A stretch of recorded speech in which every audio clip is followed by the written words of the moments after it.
Hello, I'm David. So I'm recording this video first to answer uh, a loving soul that is lost or just doesn't believe that free will exists. In Hasbe Shalom, he doesn't believe that Hashem exists. So I find I use the tool that really is one of the most astonishing tools that I've seen so far to appreciate the existence of Hashem. And this tool is the Torah. And now you tell me, well, the Torah, I know, I've read the Torah, I know the Torah. Yeah, we know the Torah, but in the last, I don't know, 20 years since computers were invented, uh, very respectable researchers of probability have found out that there are hidden codified messages written in the Torah. Since the Torah was dictated to Moses letter by letter, it makes sense. God is God, so he can codify a lot of complicated things in Torah. But I just wanted to know, what does the Torah say about free will? Besides, of course, the Pshat, the Torah that we know, the comments of the sages, I wanted to know, does the Torah has codified the words free will in Hebrew, of course, somewhere? And if it is, where is it and what does it tell us about it? So I searched for free will in Hebrew, and there was one only place where the two words collided in the whole Torah, and it was in this week's Parsha in Bo.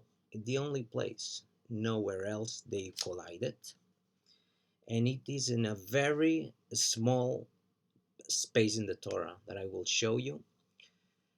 And this Parsha is Bo is the culmination of the 10 plagues, and withstanding the theme of free will in the Torah is mentioned always in the context of Pharaoh, where Pharaoh had his free will hardened.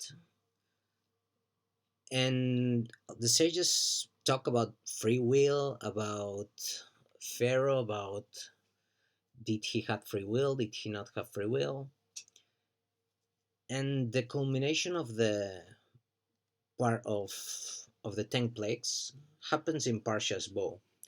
So it happens that this is the place where I found the coalescence of the words free will in the Torah codified in spaces. That is, you find the imagine the word Behira, you found the B, you count a number of times, 1, 2, 3, 4, 5 letters, then you find the next letter, you count the same number of times the next letter, and this is how it is codified. So without further ado, let's see what I'm talking about. This is the place where the two words appear. As you can see, basically it's the same Torah, that it is joined all together without spaces and without suffix, all the letters one by one, the same written in the Torah, which, as we know, are exactly the same for all the Torah scrolls in the world. And the computer found that the words free will, Bechira Hafshit, is in chapter 12 of Parshat Bo, this parsha of this week. And the word free will, in the most commonly known as Bechira, has an escape of 365. What is 365? It means that in this case it's in the opposite order, but it starts with the last letter and ends with the beginning. So you pick the hey. In the Torah, you would count 365 letters, 1, 2, 3, and then you would find the Yar, then the Yud, well, the Resh, the Yud, the Het, and the Bet. And the same with the other one. The other one has another beginning, another skip, but they coincide. And this is the Parsha of the commandments of the Pesach offering. Just when the 10 plagues happened, this is the Pesach offering. But instead of now reading what does the Parsha tell us about the location where free will is located, by the way, I want to mention that no human being can codify these words in any book. And of course, in a book, if you do it on purpose, yes, but it happens that the Torah is plenty of codes codified in the midst of a clear text that no human being is able to codify, in even less in a so short space, and make it coincide with the part of the Exodus that talks has talked about free will, which was basically Pharaoh's hardening of his heart. For example, this is Parshat Bo. So the beginning of Parshat Bo, it reads, quoting the Torah,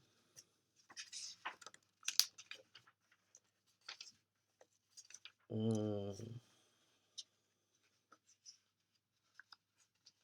Hashem said to Moses, "Come to Pharaoh, for I have made his heart and the heart of his servants stubborn, so that I can put these signs of mine in his midst." What it means he made his heart stubborn means he tampered with his free will. So this is the culmination of the plagues where Pharaoh finally agrees and let the Jews leave Mitzrayim. Definitely a very pertinent parshat to talk about free will. Now, now before talking about what else does a parsha tell us about this location of free will, I want to comment about why Bechira Hashem encoded it in 365 spaces. Well, it turns out that, as we know, 365 is a number that has a lot of meanings. One of the meanings is the days of the year, obvious. Another known meaning is that 365 is the number of negative commandments. We have 365 negative commandments that the Torah, for all Jews, commands not to do, which obviously it is asking you to use your free will to don't do any of these 365 commandments. Interesting. Now, I will quote the Torah, in this case, Rabbi Chaim Vital, which is basically from the Arizal, that is a very famous Kabbalist. What does the mystical Torah says about this number? I'm quoting, as you can read here. The same way that a tailor will make physical garments in the shape of the body, God similarly made the body, which is the garment of the soul, in the shape of a soul, which 248 limbs and 365 tendons, corresponding to 248 spiritual limbs, 365 spiritual tendons. So that the 365 spiritual tendons of the soul were the 365 physical tendons of the body. What it means? Well, in the Shar HaGilgulim, also of Rabbi Chaim Vital, which is the Arizal, which means gates of reincarnation, it says that we have 365 tendons, right? It corresponds to the 365 negative commandments. So it turns out that when we exercise our free will to don't do these negative commandments, and also, of course, doing the positive commandments. What we are doing is we are fixing our soul. The soul is damaged because of the sin of Adam. So, not only damage, there are two parts. One is correction and another growth. So, the positives makes it growth, and the negatives makes it correct if it was imperfect, and not doing it makes it not making it worsen. So definitely this number is important, is very important, and it definitely has a direct relation to free will, Behira. And you can go in the Torah, find the word Behira, count the numbers, you will find it after 365 spaces or letters, you will find the next letter and the next letter and the next letter. That was not definitely done about any human, and 2000 years ago, no human could have written a Torah codifying these messages inside. It is obvious that it is made by God. So if it's the Torah is from God, and He codified the words free will, and the Torah talks about what it is free will, then we can know that free will exists, and Hashem gave us a free will. But let's continue anyway. This verse.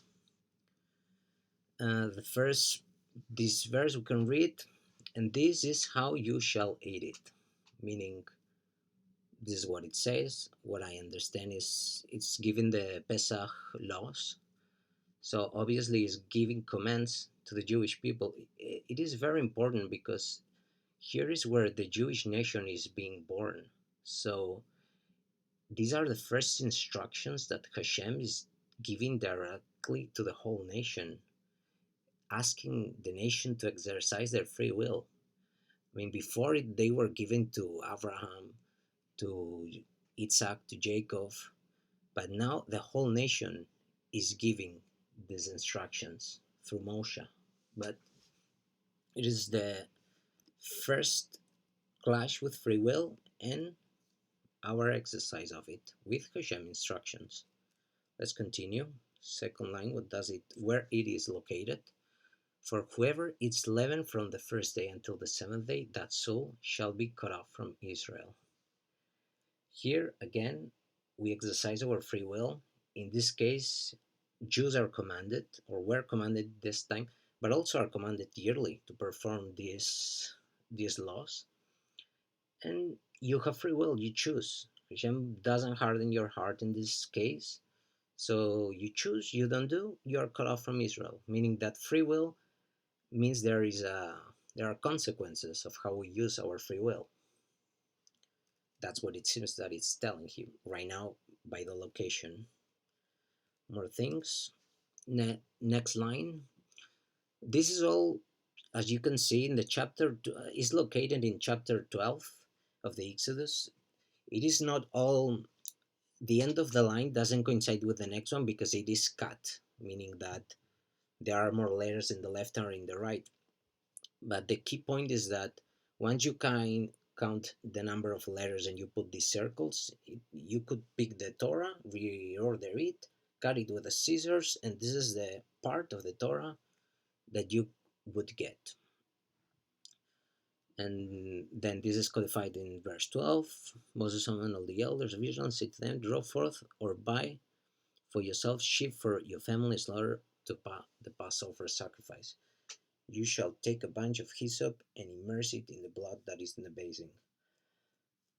This is a very important passage because we know from the Torah that the Egyptians, Benir, had gods that were basically the animals, and the sheep, it was a god for the Egyptians. So think about it. We have free will, and the first commands that Hashem is asking his people is to slaughter the gods of the Egyptians and to put their blood in the doorposts, in front of the Egyptians.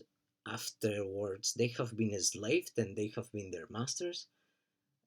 This is what an exercise of free will. It's telling you something that you may think that will get me killed. Come on, if the Egyptians see that I'm slaughtering his god and putting him in the doorpost, That's the exercise of free will. Of course, it's a false god. The only god is Hashem. So you have free will, but this is very important because not only you have free will, but there are consequences. We know that those who did his will survived. Those who did not have just died. And even Egyptians that were not Jews that did this survived. Maybe they were, I don't know if it was because they were in the families with the Jews, but anyway, only also Egyptians could survive. So certainly pertinent to the free will theme. Next one. You shall say, it is a Passover sacrifice to the Lord, for he passed over the houses of the children of Israel in Egypt when he smote the Egyptians, and he saved our houses. People kneeled and prostrated themselves. You can see we have free choice. We choose. Usually, better choose what Hashem tells you because it's the good and it's the right thing to do. In this case, those who did not, a lot of Jews died. Sadly, 80% of Jews died. That's a lot of Hebrews in that case that did not do. Let's recognize it was a very hard thing to do for a lot of them, but this this is this is what it is. All is for the good. You don't do that, consequences. So the Egyptians took hold of the people to hasten to send them out of the land, for they said, "We are all dead." Well, in this case, as we will maybe read later, the Egyptians were chastised not exactly for not putting blood in the doorpost. They were chastised for slavering the Jews, in this case the Hebrews. And the enslavement was not, there are different comments on if God wanted them to slave the Jews, why were they punished? Then it talks about, well, they exerted very harsh punishment, more than was required, and that's it. They had to be. God is. This is not in this section, but we know that there is justice, and it was applied. The people picked up their dough when it was not yet leavened. This is, well, we know that we don't eat juice, don't eat leavened fruit in Passover, and in this case, I don't know. This is the second verse. We can comment it further, but we will move on.